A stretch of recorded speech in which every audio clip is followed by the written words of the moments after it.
All right, welcome back to Fundamentals of Philosophy. This is part 1 of Lecture 5 on the metaphysics of free will. In the previous modules, we traced the roots of the Western philosophical tradition back to Socrates' trial in ancient Athens. We saw how the quest for certainty led medieval theologians to conceive of the universe as a piece of rational clockwork. And we saw how that same rational clockwork became a threat to the human soul during the scientific revolution. To preserve the freedom and the immortality of the human soul, Descartes demonstrated how the mind could be rationally separated from the causal machinery of the world. But by salvaging the mind from the gears of the clockwork, Descartes transformed it into an epiphenomenal spectator, an audience of one haunting an internal theater, watching a representation of the world, but unable to touch or to alter the events upon the screen. Locke's empiricism transformed the inner screen into yet another machine built out of sensations and reflections, and David Hume followed the trail of Locke's empiricism to its ultimate conclusion, that the inner screen consists of nothing but a succession of images, just one event after another, with no purpose or connection binding them together. Belief in causation is just a mental habit of the internal spectator, a ghost haunting a ghost. In the end, Descartes and Locke did succeed in saving the soul from causation, more or less, but only by providing Hume with the tools to destroy causation itself. And where the universe was once bound together by an underlying metaphysics of necessary connection, Hume unearthed a much starker picture. The tiles of the Humean mosaic are bound, one to another, only by constant conjunction, a regular, predictable succession, blind, meaningless, but also unflinching and changeless. The ghost in the theater wills the raising of the hand, and upon the screen, the image of the hand is raised, but there is nothing connecting the willing to the raising. Whatever freedom we have to choose to eat a piece of cake rather than a peach, to use Thomas Nagel's example, consists entirely in the absence of coercion. No one forces us to eat the cake instead of the peach. There is no gun to our head. We are free only when we are free from the coercion of others. We are never free to choose one outcome over another. It was only ever an abuse of language that led us to believe that we were. And so, philosophy folds back upon itself, a recursive algorithm, an endless reiteration. Socrates drinks the hemlock, but this no longer looks like the act of a heroic martyr defying the tyranny of custom. The raising of the poisoned glass was determined at the birth of the universe, with every micro-event along the way foreclosing the possibilities, one by one, of any future in which Socrates did not drink the fatal cocktail. Did Socrates choose the examined life over the unexamined life? He was coerced by the verdict of the jurors, but he also chose to place Athens itself on trial rather than plead forgiveness or flee captivity. Or was his defense as preordained as his trial? Did the jurors have any real choice but to convict Socrates? Was there a possible universe in which some atom swerved this way instead of that way, and the cascade of precluding events fell differently? Or was every neural activation pattern in Socrates' brain as he raised the hemlock determined by every event which preceded it? In Module 1, we probe the intuition that punishment for committing a crime needs free will in order to be justified. If the criminal never had a choice in the matter, then how is the punishment anything other than pointless cruelty? But even the choice whether or not to punish is stolen from us. Our opinion on criminal punishment was determined by the same causal sequence as the crime itself. We are puppets condemning other puppets for the crime of having strings. A universe of grotesque theater where we witness and participate in atrocities that never had a chance of being otherwise. And maybe that is enough. Maybe that's good enough. In Module 4, Paul Churchland argued that all of our talk of desires and motivations is really just jumbled folk psychological metaphor, right? What's really going on is neural activation patterns in physical brains, and we'd all be better off talking about that instead. Extending this to the question of free will, Patricia Churchland argues that freedom isn't about escaping causal determinism. That's impossible. Brains are causal machines. But within that framework, we have the ability to control our actions by degrees, to nudge them this way instead of that way. And this ability has nothing to do with motivations or desires, and everything to do with neural activation patterns and the physiochemical properties of embodied brains.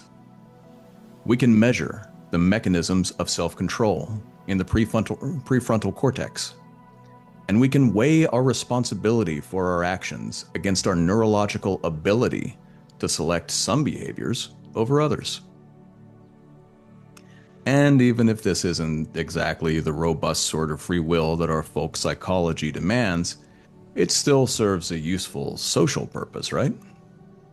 By punishing those who deviate from the approved cultural scripts, we ensure something like social cohesion. Society is held together by the fundamental principle that transgressors are punished for their transgressions. Take that away, and all that remains is chaos. But where does this leave those with genetic predispositions that limit their control over their neurochemistry? Do the neurodivergent have less agency than the neurotypical? A brain tumor may be a legitimate mitigating circumstance, but if removing the tumor eliminates the desire to commit the crime, then this seems to be a problem for medical science and not criminal justice. And just how far are we willing to go in legislating what normal versus deviant neurology looks like? Is there some ideal neuroanatomical template against which everyone should be measured, some sort of platonic ideal of neurotypicality?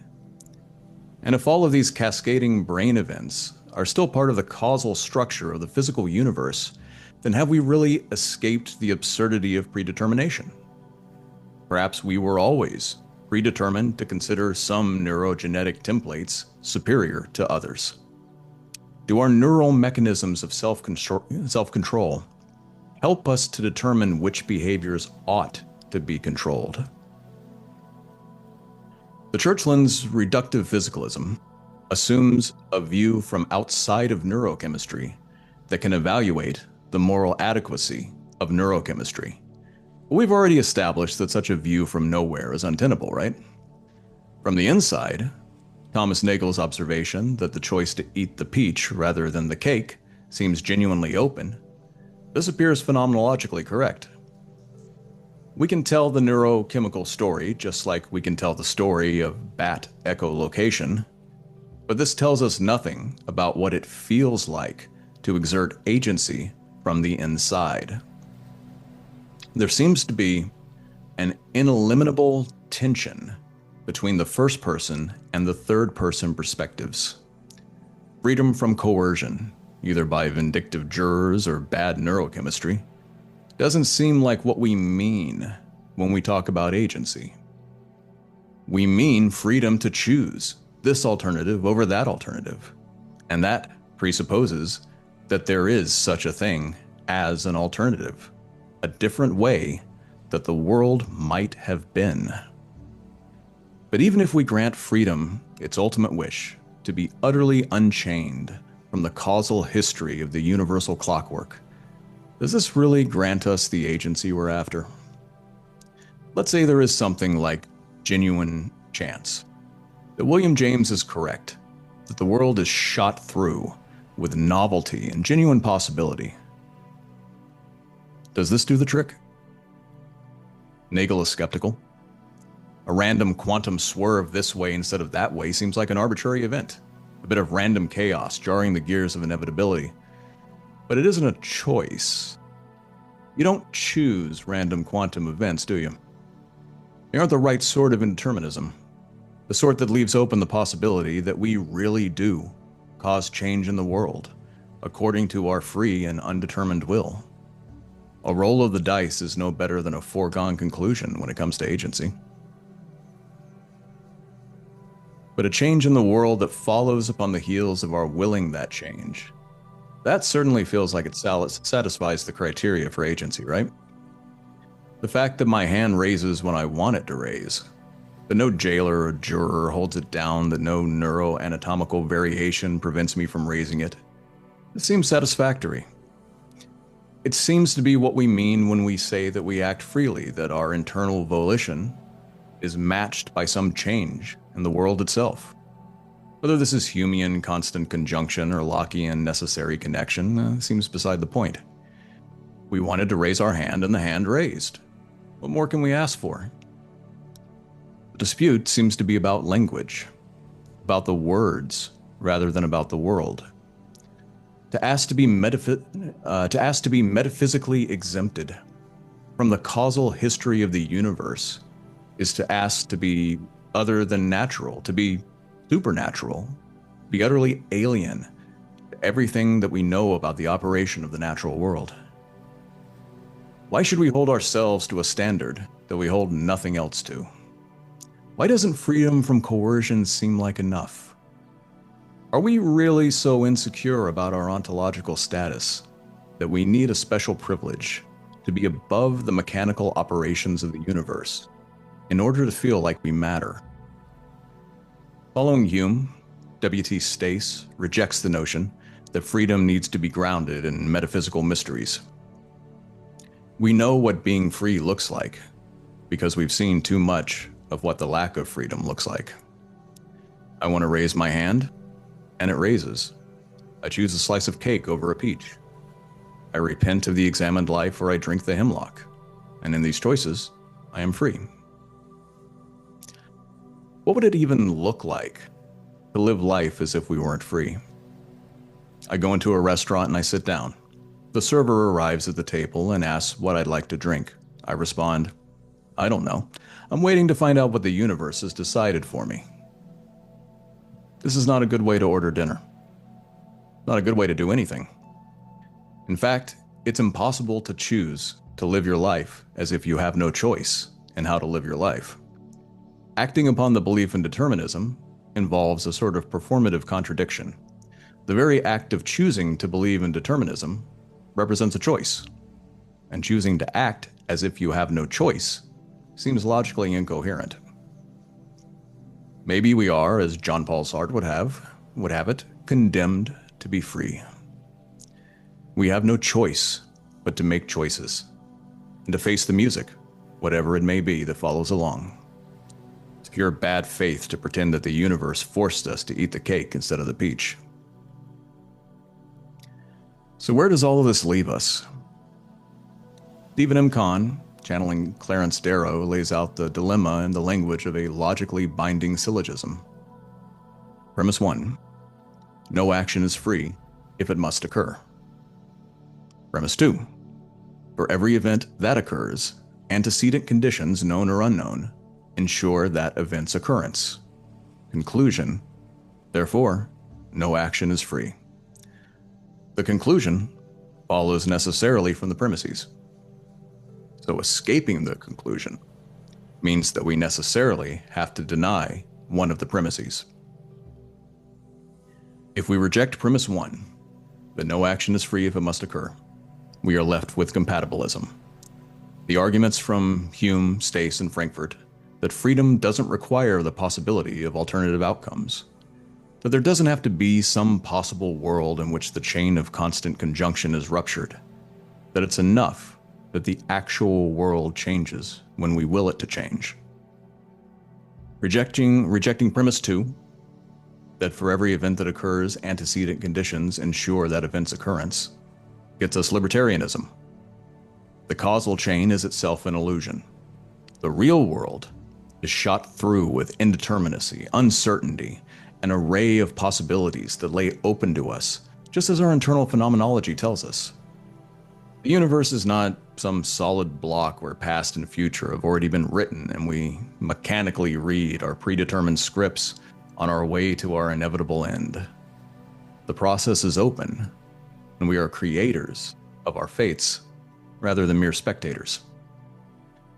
Or we bite the bullet and accept both premises and accept hard determinism. Science demands that effects reliably follow from causes. This is how prediction works. If the causal chain was not an unbreakable fact of the world itself, then knowledge would be impossible. We would be tossed like boats in a storm on the chaos of chance. There would be no technology available for me to write or ask these questions in the first place. Like the physicist Pierre-Simon Laplace's hypothetical demon, we can observe the position and momentum of all the tiles of the mosaic, and from that, we can determine everything that was, everything that is, and everything that ever will be. The rational clockwork isn't a prison, it's a technology.